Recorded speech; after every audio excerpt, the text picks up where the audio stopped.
Well, hello and welcome to this week's episode of Humans on a Mission.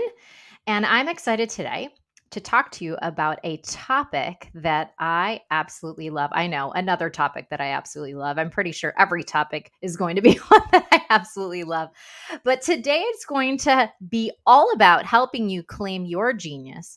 And ultimately, we're looking to claim our genius so we can also see ourselves shine each and every day.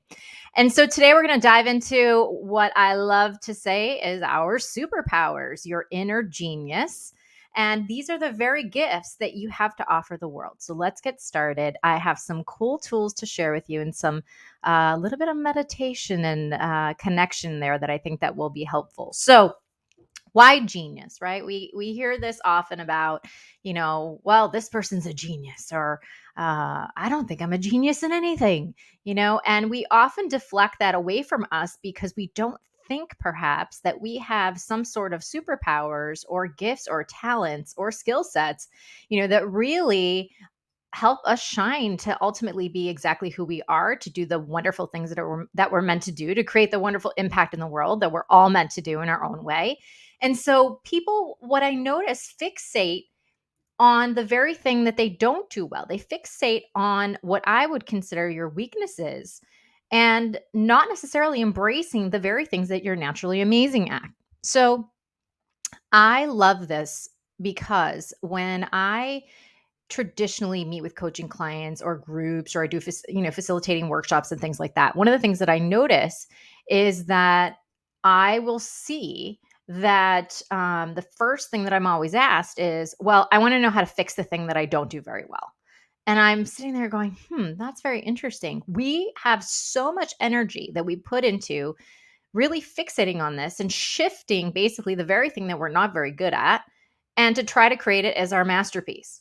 And for me, I see that as a complete bogus waste of time, because there's more energy and a lightness and beauty, to be honest, when we go ahead and we connect to the very thing that we actually do very well. It's really just about noticing it, understanding how it impacts, let's say, the world, or impacts, something that's near and dear to our heart. It's really about creating that connection and understanding about how this is actually a big deal. And I think that if we actually spent more energy and attention focused on that, we would spend less energy and attention focusing on the very thing that is not really within our reach. Now, where do we get this perception? Why is this something that we often hear about? Well, for many of us, it's because we have heard this perhaps from someone who we've been engaged in. I mean, let's be honest, right? When you're a kid, I want you to really think about and imagine the fact that, somebody told you, well, you didn't finish, let's say you didn't get a math problem, or you couldn't write really, really well when you were a kid. Somebody said, well, you've got to work on this because you've got to become better at it. Even if it wasn't something, let's say, that was very natural to you, it's something that you learned at a very young age that you had to become better, right? So these are things that are subconsciously, within our mind, because they're very things that we were taught as a kid. And whether it be our parents, whether it be even our environments, whether it be our religion, whatever you believe in, right? Rules, regulations, country, wherever you are, there are specific rules and perceptions that have been instilled within us as little children. And then they follow us into adulthood. And we can really spend a lot of our energy and attention doing something that does not bring us joy. And we can often find ourselves, I would even say, miserable at the end, because we're not necessarily focusing on the very thing that brings us that feeling of goodness, that feeling of creativity, that feeling of innovation, the opportunity to feel as if that we have accomplished something and that we're doing something for the greater good. So I want you to really think about that right now. I really want you to take a moment and take a deep breath in and exhale out. And I want you to really ask yourself the question: have I been focusing my energy and attention in seeing myself as either half empty or half full? And you all know this analogy, right? We can look at the glass and we can see the glass is half empty or half full. Which side do you see it as? And then there's a debate that we often engage in when we talk about this. But I'm going to say this, instead of seeing it as half of anything, why don't we opt to see it as full of you, full of something, full of some things? The very presence that you have is your wholeness and your fullness of who you are. And that is who I consider, the genius within you, because you are standing and you are showing up as your authentic self rather than seeing anything as half empty and half full. It's the half capacity for me that really trips me up. But I think the biggest piece that I want you to really think about as you sit in presence right now, and as you take those deep breaths in and as you take those deep breaths out, is really connecting with where you are today. Have you been focusing your energy and attention in an emptiness? Have you focused your energy and attention in your wholeness? Very simple question. And it's not a thought, right? It's not about what do you think about that, because this is what happens to us. We have lots of thoughts. In fact, we have over 70,000 thoughts in a day. Just think about that for a moment. We have over 70, I think it's more like 80,000 these. It's over 70,000 thoughts in a day. How many of those are positive? How many of those are negative? And I'm not going to ask you to track those. You very well could with some support, obviously. But I want you to really think about the fact is your energy and your attention. And I want you to connect to it more from a feeling state rather than a thinking state. Do you feel as though that you have been connecting on a daily basis when it comes to your genius fully? Or is it a feeling of emptiness? Okay. So that's going to be your gauge. That's going to be your 30-second check-in to get a sense as to whether or not you have been fixated perhaps on the very things that are not bringing you your joy. Again, your creativity, your innovation, your opportunities for performance, your opportunities for impact. I'm sharing this also, I think, right now, and it's super relevant, I feel, because we are in a space and time right now where everything is changing. And we have to get more creative when it comes to how we show up. And especially when it comes to a remote world and the work that we do, we have to really find different ways to communicate. We have to find different ways to collaborate. We have to find different ways to advocate. We have to find different ways to show up.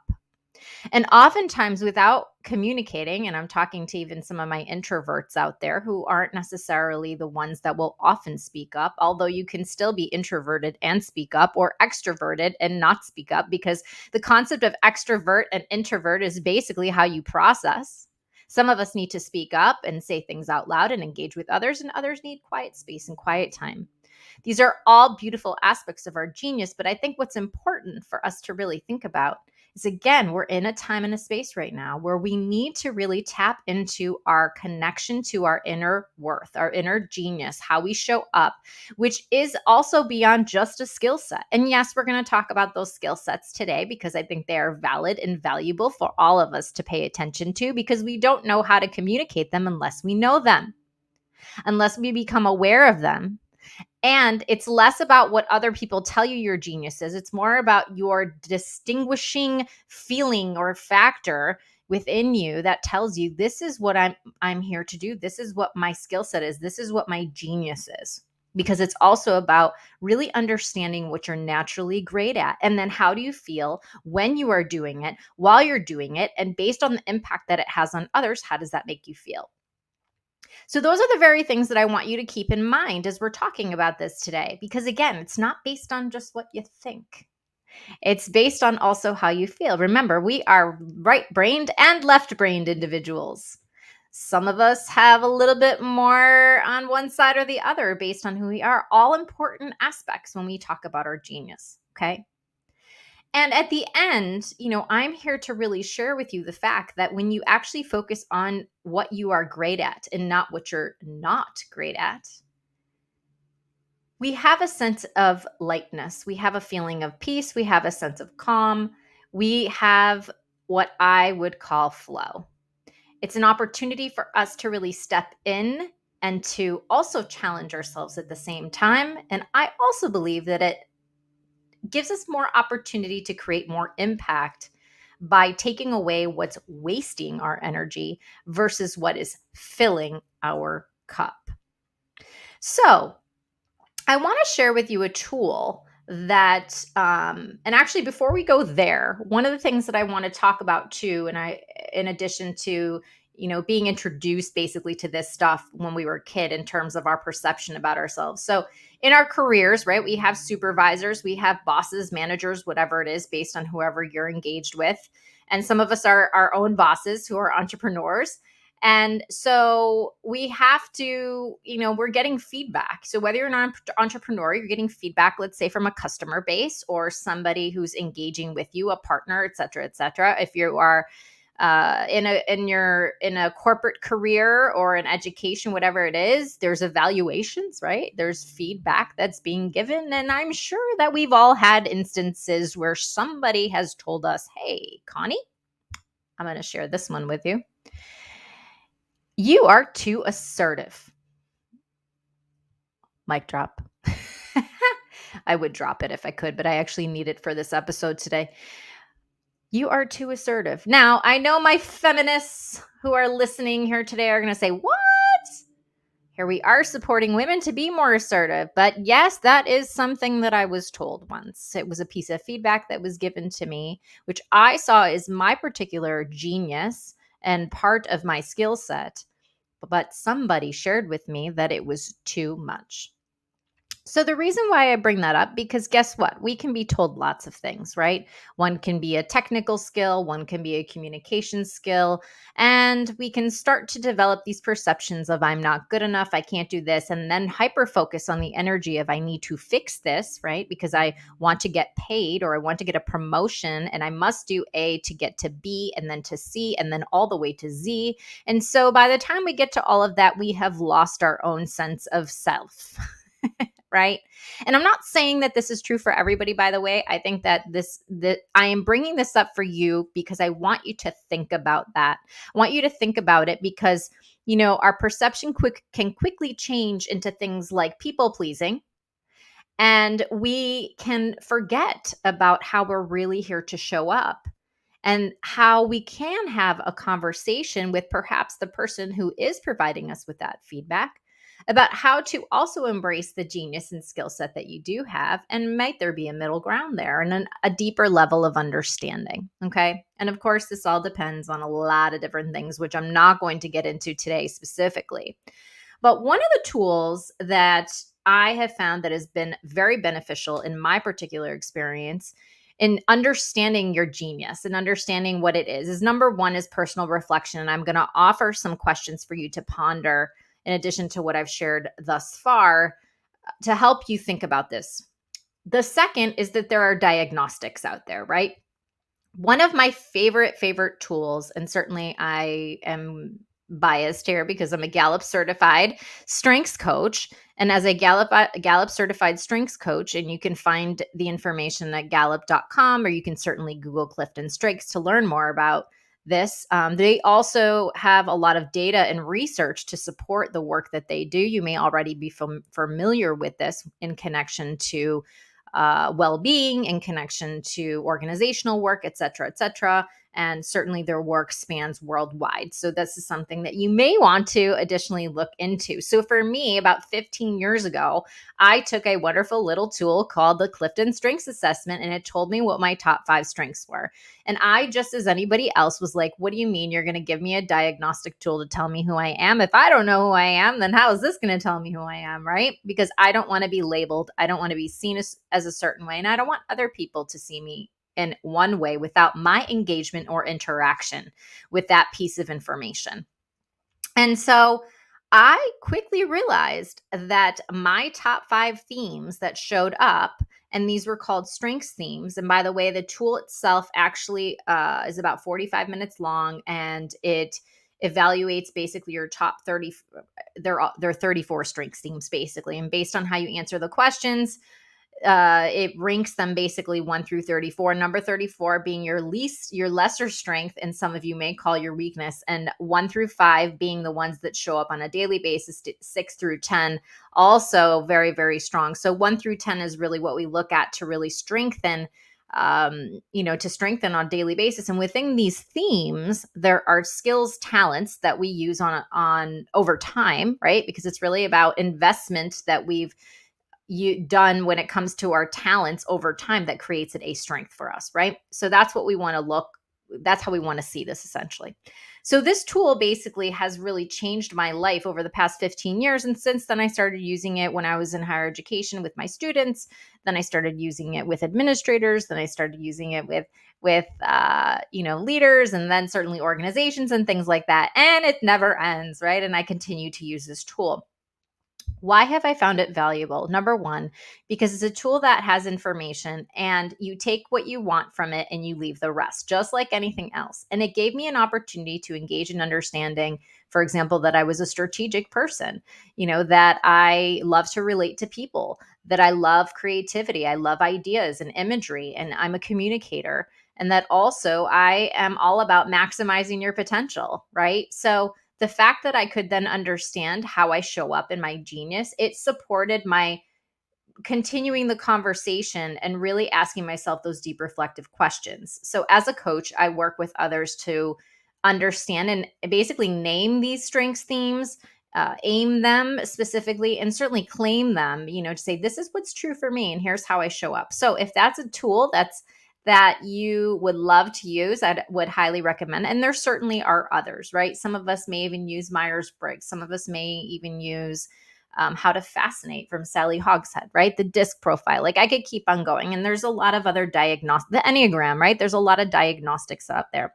So, what I love though, when it comes to the Gallup research, is that it shares that when we focus on what we're great at, we have 3 times as likely to have a better quality of life than anybody who doesn't. Okay. I don't know about you, but I'll take 1, I'll take 2, I'll take 3, and 6 times more engaged in our work when we focus on this. And I have seen this when it comes to not only the people I work with, but myself. Okay. So, quick story when it comes to that is, for me, honest truth here is that every role and every position that I ever had in my career was created from scratch. And I say that with pure confidence because what I started to do was focus on what I was great at, and I started to communicate it and really step into that work and step into that energy on a daily basis. And I started to engage and communicate with my managers at the time. And that is how it naturally came to existence. It wasn't even a struggle. It wasn't even a push. It just happened. Okay. So, why do we focus so much on what doesn't work or come natural? Number one, because we certainly take on jobs that we don't always want to do. Number two, we don't always advocate for ourselves. Number three, we lack the self awareness in knowing how to connect our talents and our genius with our work specifically. We kind of get lost in that. We also feel as if others won't necessarily appreciate who we are. Our confidence level shifts, especially when somebody tells us that what we are normally doing, think that we're awesome at, is not necessarily seen as that. It totally messes with your inner confidence. So I completely get that. And then certainly it's also based on other people's feedback. So those are just some reasons that I think of why we don't necessarily focus on it. But I'm here to nudge you into think about this very, very differently. And as an entrepreneur now, I can certainly share with you that it works. It works. And it's not only worked for me because I'm certainly doing what I love and I've stepped into that, and not saying that it's always easy, of course, but I have stayed true to the awareness of knowing how I show up and how I can show up. And I say no to the things that are not aligned with me. And I say yes to the very things that align with that genius. Okay. So, for those of you who don't know, I want to remind you what talent means. It's a naturally recurring pattern of thought. It's a feeling or behavior that can productively be applied. So, I always use Tom Brady as an example. And I can't throw like Tom Brady. I would love to throw like Tom Brady, but that's a genius and a talent that he has. And maybe he doesn't like speaking in public, but I don't mind it, right? That's a genius and talent that I have. So I want you to ask yourself the following questions today. Number one, what do you already do that people come to you for? And remember, the very thing that you're good at is the actual thing you don't even pay attention to. And this is where I would encourage you to engage in conversation with others, friends, family who are connected to you so that they can reflect back to you what they see in you. And then you get to make the final decision whether or not that aligns with your genius. One of the most important exercises I always do with my clients is I say, bring out a piece of paper, and I want you to fill in the blank, I am, and see how far you can take that. And usually many people kind of stop. They're like, but that is one way to really start getting the juices flowing and the energy flowing when it comes to really diving into your genius. So aside from a diagnostic, and if you need that, there's many out there to support you. These are also the reflective questions that I would empower you to really go deep with. So the second question is, what have I already done that is easy for me? And this is where I would suggest that you create a timeline. Go back in time. You can do it with your career. You can do it with your life. You can turn it into an X and Y axis. And in the middle of your X and Y axis, you can actually draw a dotted line in the middle, put a plus sign in the top quadrant and a minus sign in the bottom quadrant, and document. And your X axis, here's math, folks, and your X axis based on years, right? The year basically that you had that particular experience, and connect with the feeling of how you felt based on that experience. Was it a positive experience? Was it a negative experience? But what did you learn as a result of that? Who are you today because of that? Because the things that we don't realize is that our genius is actually created based off of our previous experiences. We are just not in tune to it. So we need to pause so that we can connect the dots to that. And we do not want to only focus, let's say, on just positive experiences. We want to look at those negatives. Very different than weaknesses, by the way, my friends. We are then going to connect them to the very skill set that we have, right? So if you're amazing at spreadsheets, it's not just that you're amazing at spreadsheets. There's something within what you do and how you do it that makes it unique to you, and that I know that I can come to you to support me with that. I don't like spreadsheets, by the way. It's just that I'm not good at it, right? And so the power between this is more of an understanding and ability to communicate with everybody in this world or who you're working with about, hey, here's how I show up. Here's what I'm amazing at. And I know that I can shine, versus trying to do the very thing that is a struggle for you. I mean, I want you to connect back to that feeling that we had in the beginning of this show today. How did it feel for you to focus on doing something that was easy for you versus something that's not? Really connect with that. If you take anything away from today's podcast, I would definitely suggest to really focus in on that. So, aside from creating the timeline, I think it's important for you to ask yourself some fun questions like, what do you do for free? Who are your role models? Who on social media do you follow? What are the key messages that you look for? What do you often say to your friends? What YouTube channels do you go to? Who are you watching? What movies do you love? What's in your home? What are the colors, the shapes that you love? All of those things matter and are important because they're going to connect with, again, the way in which that you show up. We often do need to look into the past so that we can see how we have impacted an environment, a world, whatever it is, so that we can connect the dots with what our genius is. And then we have an opportunity to create from this space right here. The last thing that I'm going to recommend when it comes to finding your genius is certainly meditating. The quieter that we can become, then we can allow what is within us to come up and out. And we have an opportunity to connect with our own intuition. Our own intuition connects us with our inner genius. You are who you are based on who you believe that you are. What you think about, you bring about. If you believe that you can't do something, guess what? You can't. If you believe that you're not going to achieve something, guess what? You can't. There's a mindset that's connected to this. But most importantly, it's an opportunity for you to quiet your life enough to sit still so that you can hear and listen and acknowledge and become more appreciative of the very thing and how you show up every day. So again, I think it's important for us to really understand that there are ways for us to step into our genius, and certainly there's more work to be done. But let today's information and the things that I've shared with you, I want you to remember that you are here to leave an imprint in some particular way, whether it's known or unknown. Our purpose is something that is already within us. We do not need to seek it outside of us. It's something that, I always say we're connecting the dots on a daily basis. And that's why I believe in synchronicity so much. But what we need to do is to start to really listen to ourselves and connect to our inner guidance and our inner compass so that we can actually hear ourselves when it comes to the way that we show up or our genius. So even connecting with yourself and asking and saying, what is my genius? And if you feel as though nothing comes up, then I would highly recommend taking a journal and just see what comes up. And if you can't write it, draw it. And if you can't write it or you can't draw it, you may need some inspiration. Look to the people who inspire you and say, have I done something connected to this? Has somebody shared with me something amazing that I've done? And I can guarantee you that if you can't find something, you can always reach out to me. Definitely. I know that in our 5-minute conversation or less, maybe even 30 seconds, we will definitely find the genius that is there already within you. It's really about understanding and believing that you give yourself permission to shine within it. And of course, it's Leo season, my friends. So we are all here to shine in some way. So express yourself.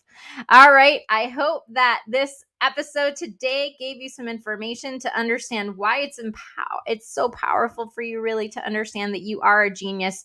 Nobody is here to tell you that you're not. And if they do, well, guess what? They don't deserve to be in your circle. Not today and not any other day. And you keep those boundaries. If you need some support when it comes to that, you can always go to my social media page and connect with me at Connie Canella, and also go to soulsync.wellness.com so that you can learn more about strengths or how we can stay connected. I always like to hear how these episodes help you all out. And final words as always, don't forget to see, believe, and walk your path. I'll see you all next time.